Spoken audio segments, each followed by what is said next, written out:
Bom dia a todos, Central Fluminense no ar mais uma vez, dando prosseguimento àquela sériezinha de vídeos sobre jogadores dos clubes rebaixados que podem vir a ser interessantes para o Fluminense. Hoje vamos falar sobre o Goiás. Pois é, o meu esmeraldino infelizmente não resistiu, né? Vim falando aí, bancando o Goiás na primeira divisão desde lá em novembro, quando o Goiás estava afundado na lanterna. Eles conseguiram uma belíssima arrancada, mas esse negócio aí de se salvar do rebaixamento quando todo mundo já dá como certo, acho que só um clube mesmo que consegue, né? E aí, né, eu acho triste, né, porque eu acho o Goiás um clube carismático, que o Fluminense costuma somar pontos, né? Enfim, o Goiás caiu, tá?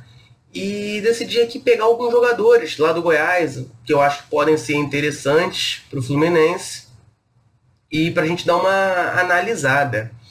Eu gosto de começar sempre, né? Quando eu faço esses vídeos, eu falo primeiro do goleiro e depois do ponta esquerda. Então, talvez o jogador mais esperado aí do Goiás, que todo mundo fala muito, vai ser o primeiro desse vídeo. Talvez eu, inclusive, esteja cometendo um erro aqui de logística. Eu deveria deixar para falar dele no final, né? Porque para manter a atenção de vocês, a audiência, mas eu confio que o vídeo vai ser bom e vocês vão ficar até o final, mesmo eu falando primeiro dele, do goleiro Tadeu.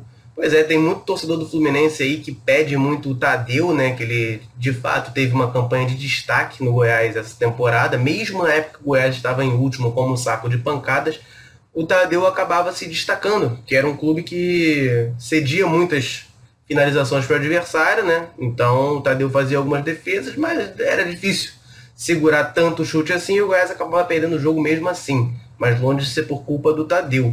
O Tadeu, eu tô olhando aqui na minha colinha, tem contrato com o Goiás, tem contrato longo, ele tem um contrato até o final de 2023 com o Goiás. E ele disse que pretende continuar no Goiás, que gosta do Goiás. Eu tava vendo uma matéria, se eu não me engano, do Globo Esporte, ele falando que se sente como se fosse no clube formador dele, que ama a cidade de Goiás e tal, que não pretende sair. Quando assinou um contrato longo, não assinou pensando em Série A ou Série B. Que é óbvio que ele quer que o Goiás jogue a Série A, mas se cair para a Série B ele vai ficar também e trabalhar muito para botar o Goiás de volta na Série A. Então assim, falar até papagaio fala, né? Lindo o discurso dele, mas assim, a gente não sabe se na prática, se um clube grande chegar lá querendo contratar ele, um clube que está disputando Libertadores, enfim, se ele não vai aceitar. Mas vamos pensar agora pela ótica do Fluminense, tá? O Tadeu, diferentemente do que muitos pensam, não é um goleiro que me agrada, tá? Eu não acho o Tadeu nenhum grande goleiro. Eu acho que as qualidades, digamos assim, dele ficam potencializadas pelo time do Goiás, principalmente no primeiro turno do Brasileiro, ter sido muito fraco, né? E aí eu acho que tem também um pouco a ver ali com o Cartola, que aí ele vai e faz pontuação alta no Cartola, e o pessoal acha que ele é um puta goleiro. O Cartola é o maior como eu posso dizer, maior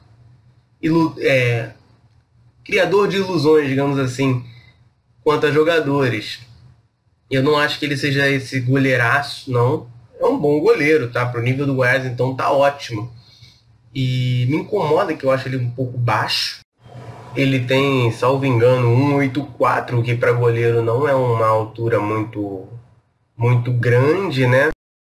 Só para a gente poder fazer uma comparação, o Muriel tem 1,90 de altura e o Marcos Felipe tem 1,89. Mas é claro, né? O Tadeu tendo lá seus 1,84, não é isso assim que eu deixaria de falar, pô, vem pro Fluminense por causa de 5 centímetros. É que eu realmente acho que ele não é essa Brastemp toda, e se ele for para um time mais forte, eu acho que o pessoal vai acabar um pouco com esse encanto que existe sobre ele.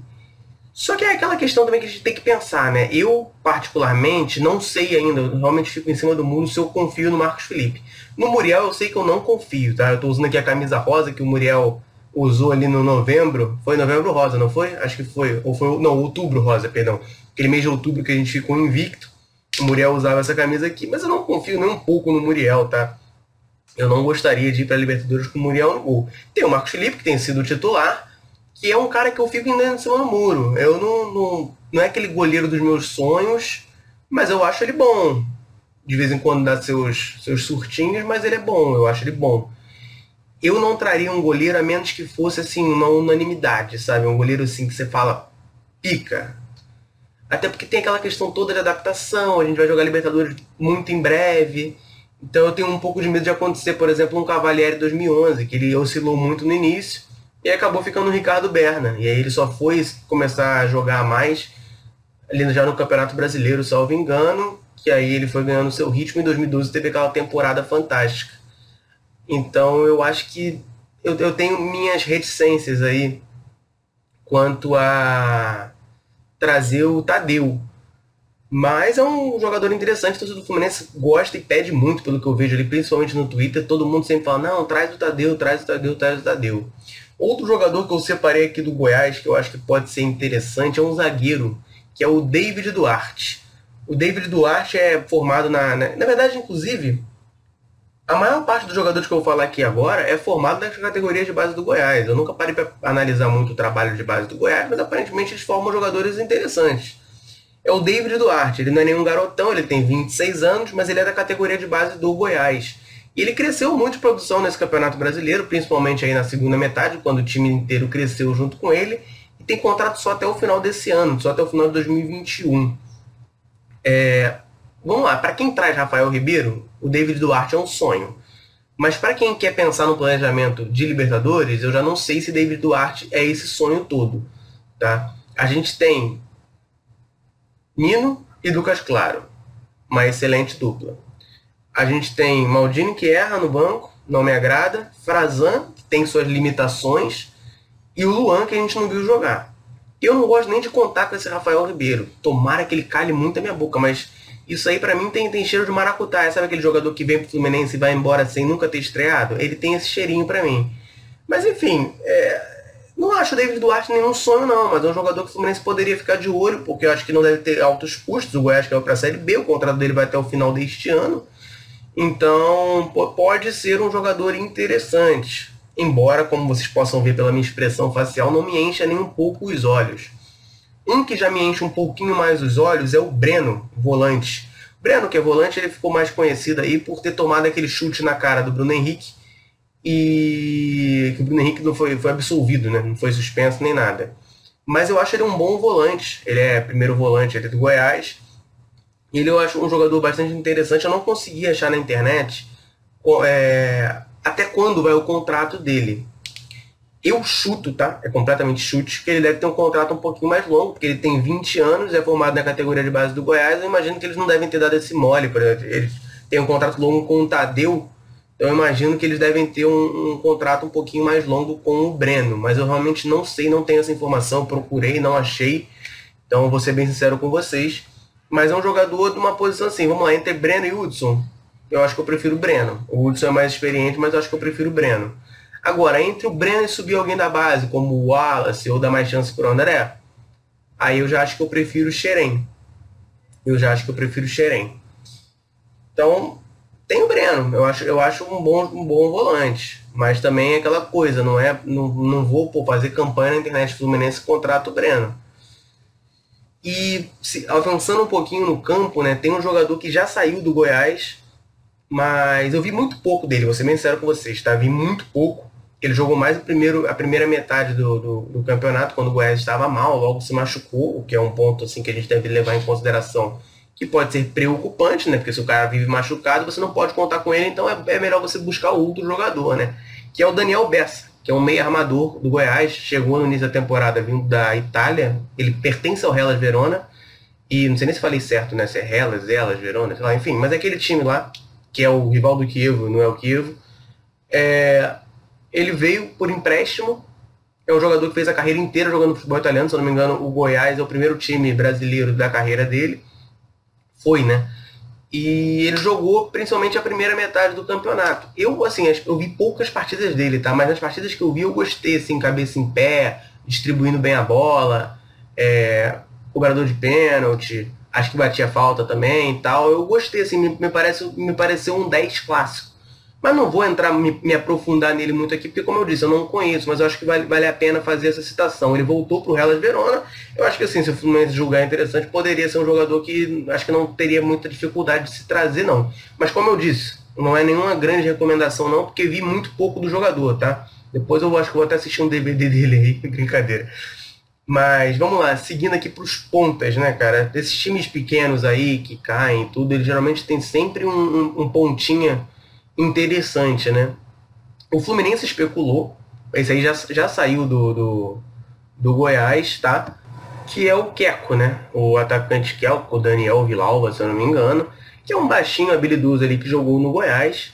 Nunca me encheu muito os olhos, não, tá? Mas saiu aí notícia, né? Já tem um tempo, acho que em novembro, de que o Fluminense tinha interesse nele, né? Eu acho importante eu pontuar aqui, mas ele já fechou com o Guarani do Paraguai, salvo engano, e ele vai jogar Libertadores. Então, assim, acho que agora o Queco a gente tem que olhar pensando assim, vai pegar o Guarani, então a gente fica de olho no Queco aí, mas para o Fluminense, zero chance. Mas eu acho importante pontuar aqui esse jogador que também jogou pelo Goiás, o contra ele vinha por empréstimo de algum time da Argentina, alguma coisa assim, e ele saiu em dezembro. Do Goiás saiu em dezembro e, enfim, não permaneceu e aí fechou com o Guarani do Paraguai. E aí, o último jogador desta lista, talvez seja o que mais me encha os olhos, é o atacante Vinícius. O atacante Vinícius do Goiás, Vinícius Lopes, que é um atacante de ofício, salvo engano, ele é centroavante, mas ele jogou muito pelos lados no Goiás, tá? Ele tem 21 anos, pelo que eu tô vendo aqui, também não consegui achar até quando ele tem contrato com o Goiás. Também formado nas categorias de base do Goiás, não consegui achar até quando é o contrato. Então, assim, eu vou seguir a lógica que eu usei com o Breno. Eu vou partir do princípio de que ele deve ter um contrato até no mínimo 2022 com o Goiás, tá? Esse aí eu já acho um jogador interessante. Ele conseguiu se destacar nos dois momentos do Goiás. O Goiás muito ruim, né, no Lanterna, tomando porrada de todo mundo. Ele se destacou naquele momento. E na subida de produção do Goiás, ele continuou jogando bem, continuou se destacando. É um jogador que eu acho interessante. Repito, não é meu sonho. Não é, né, não tem nenhum jogador do Goiás que eu falo, nossa, meu sonho no Fluminense. Mas é um jogador interessante. O Fluminense pode ficar de olho aí, dependendo dos valores, né? Às vezes um empréstimo aí para ele ganhar visibilidade jogando uma Libertadores e tudo pode ser interessante para o atleta e para o próprio Goiás. Mas é um jogador que me agrada sim, tá? Mas é aquela coisa, eu não acho que ele seria tipo, é o cara que vem para assumir a camisa 11 do Fluminense, ser o meu ponta titular da Libertadores, campeão. Não, mas eu acho que para compor elenco seria um nome muito interessante sim, tá? Então é isso, eu vou ficando por aqui. Como sempre, abro o espaço para vocês aqui comentarem, né? Falarem sobre os jogadores do Goiás que vocês acham que... Esqueci alguém? Faltou alguém da lista do Goiás? Vocês conhecem mais a fundo algum desses jogadores que eu citei e, sei lá, discorda do que eu falei ou quer complementar alguma coisa? Você esqueci alguém do Goiás? Às vezes acontece isso. Às vezes tem um jogador do Goiás lá que você acha Pelé. Não vale falar o Rafael Moura, tá? Que eu acho que tá de contrato renovado já tá mais velho e, enfim, não vai vir voltar pro Fluminense, tá? Então vamos superar o Rafael Moura. Mas, enfim, aqui o espaço é tricolor para tricolor, tá? Sempre pedindo aí o comentário de vocês, que é sempre importante para nós. E antes que eu me esqueça, pô, hoje eu dei mole pra falar só no final do vídeo, o nosso ritual, né? Se inscreve aí no canal, se inscreve. Pô, tá aqui já assistindo vídeo, tá sempre aqui vendo vídeos diários da Central Fluminense. Se inscreve aí para não perder nenhuma novidade, pô. Fica por dentro aí do negócio. Valeu? Deixar aquele like também, você já sabe, né? Deixar o like, compartilhar com os amigos. E é isso aí que a gente tá aqui para falar de Fluminense 100% do tempo, tá? Ou 99,9%, porque de vez em quando a gente vai elogiar o Thiago Neves no esporte. Mas é isso, rapaziada. Central Fluminense vai ficando por aqui. Um abraço a todos e é isso. Eu sempre não sei encerrar o vídeo, aí eu fico falando pra caramba, mas agora o vídeo acabou.